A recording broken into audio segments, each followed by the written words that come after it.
Hello दोस्तों, तो आज का हमारा टॉपिक कुछ नहीं है। आज हम लोग बनाएंगे एक साइकिल, एक चॉपर बाइसिकल। जैसा कि आप सभी लोगों ने सुना, चॉपर बाइसिकल यानी एक लंबी हैंडल वाली जिसकी सीट की हाइट बहुत कम होती है, पैडल भी बहुत दूर होते हैं पैर से, वो उस डिज़ाइन वाली हम साइकिल आज बनाएंगे।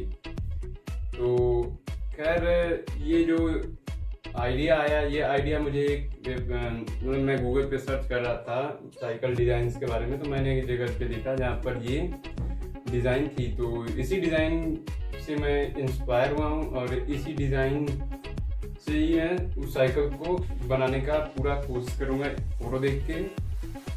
तो चलिए अब देखते हैं क्या वो साइकिल बन पाता है कि नहीं, चलता है कि नहीं, और उसमें हम लोग क्या क्या और चीज़ें ऐड करेंगे।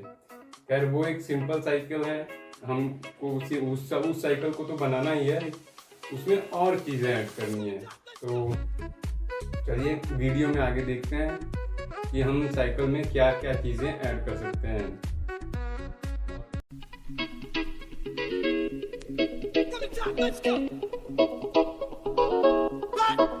Here we go now. Batman scoop on the mic, mix in the mix on the wheels of steel.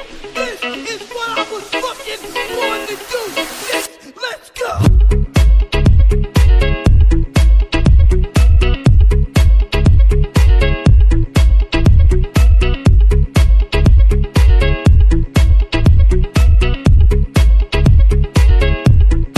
One, two.